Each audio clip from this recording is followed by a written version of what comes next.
اقرأ باسم ربك الذي خلق خلق الإنسان من علق اقرأ وربك الأكرم الذي علم بالقلم علم الإنسان ما لم يعلم كلا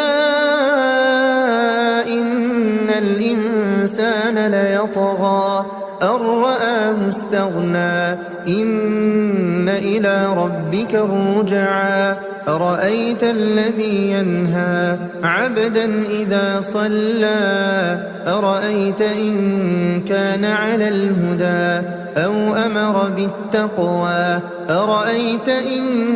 كذب وتولى ألم يعلم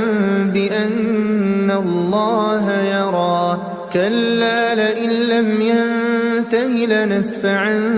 بالناصية